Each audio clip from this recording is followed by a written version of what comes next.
Malaysia masih sebatas bermimpi beli KF-21 Brom Indonesia.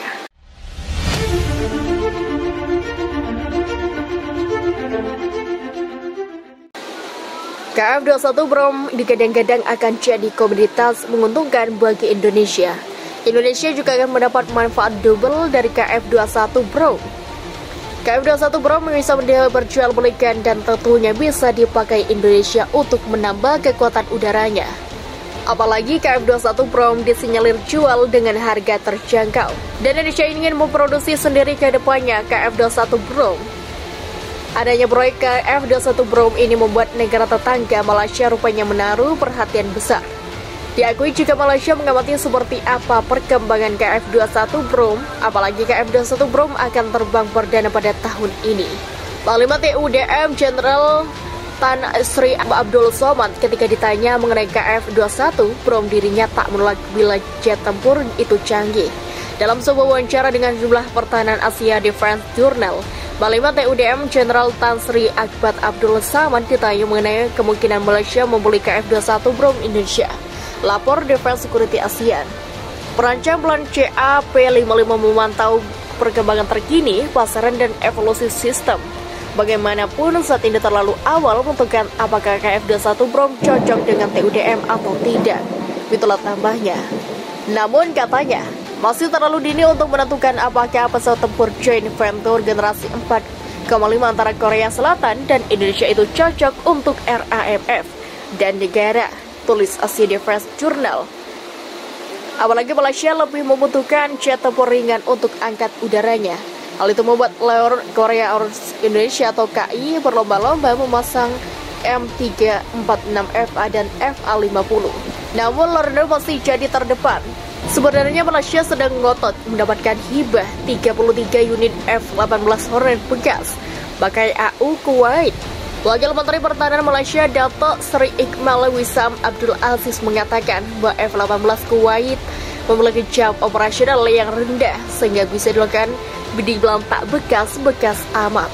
Kementerian Pertahanan juga mengumumkan permohonan peruntukan bagi program ini kepada Kementerian Keuangan. Pada tahun ini pesawat tempur Su-30 MKM pula sedang melakukan program peningkatan sekupayaan. Itulah tambahnya. Namun Kuwait membantah akan memberikan F-18 miliknya ke Malaysia. Cuma Malaysia saja yang ngarep, Kuwait sama sekali tidak tertarik kepada pemerintah Kuala Lumpur. Walhasil, kini Malaysia coba mengandalkan jet-jet tempur dan tak performa baiknya untuk menjaga ruang udaranya. Untuk saat ini patut disebut Malaysia baru sebatas bermimpi membeli KF-21 Brom seperti Indonesia.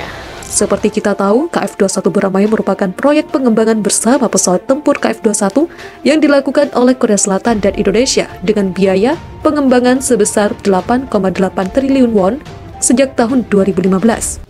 Indonesia telah sepakat menginvestasikan dana sebesar 1,7 triliun won atau 20% dari seluruh biaya proyek, dan untuk itu akan mendapatkan 1 unit pesawat tempur KF-21 Bramaya dari Korea Selatan dan transfer teknologi untuk dapat memproduksi 48 unit pesawat tempur generasi berikutnya di dalam negeri. Akan tetapi Indonesia menangguhkan pelunasan biaya tersebut sejak semester kedua tahun 2017 dan Presiden Jokowi dalam kunjungannya ke Seoul pada 2018 lalu sempat meminta perundingan kembali terhadap biaya proyek KF-21 Bramaya ke pemerintah Korea Selatan. Dikutip zonajakarta.com dari KBS, menurut Badan Administrasi Program Akuisisi Pertahanan, pada hari Senin biaya proyek dipangkas dari 8,6 triliun won ke 8,1 triliun won. Jakarta yang berjanji menanggung 20% dari total biaya dengan imbalan mendapatkan sebuah prototipe dan transfer informasi teknis dan produksi 48 unit pesawat harus menanggung 1,6 triliun won, berkurang dari sebelumnya 1,7 triliun won. Seorang pejabat pemerintah dari badan tersebut mengatakan bahwa kedua pihak baru-baru ini merevisi perjanjian untuk mencerminkan keterlambatan klarifikasi. untuk mencerminkan keterlambatan klasifikasi Seoul tersebut yang mengecualikan pesawat jet tempur dari pajak pertambahan nilai. Dikutip zonajakarta.com dari Han Kyo-re, total kontribusi Indonesia untuk proyek jet tempur KF-21 Boramae telah turun dari semula 1,7 triliun won menjadi 1,6 triliun.